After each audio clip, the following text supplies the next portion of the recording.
Hey guys! Welcome back to my YouTube channel. So, gagawa ko ngayon ng 10 facts about me. So, let's get started. So, first, magaling ako mag-English.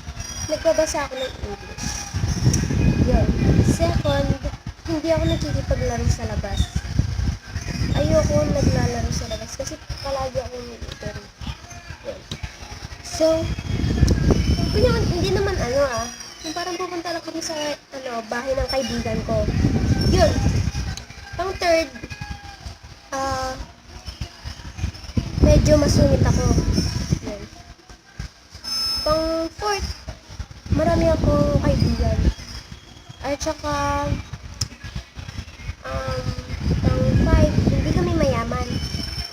Magaling, kaya hindi kami, palaging umaalis ng bahay. O kaya kahit kasi magaling magluto yung lola ko at yung mga lola ko. So, 6.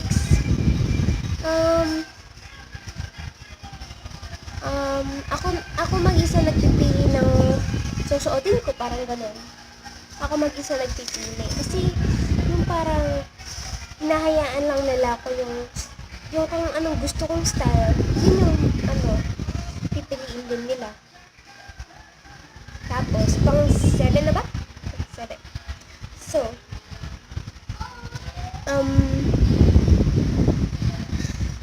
sige, ito.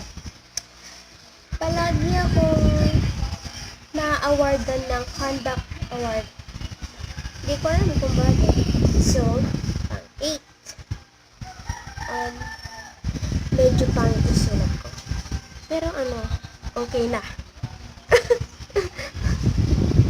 Pero okay na. Pang 9.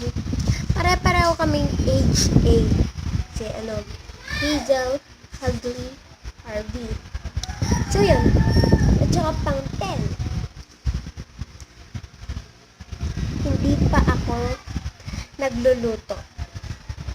Hindi pa ako hinahayaan nagluluto. Pero naghuhugas ako ng mga plato o kaya mga pinggan. Yun. Yun yung mga 10 facts about sa akin. Tsaka meron pang isa. Tamad ako. Yun. Natamad kasi ako. So yun guys. Thanks for watching. Give this video a thumbs up. Like, share, and subscribe. And tap that bell to be notified whenever I post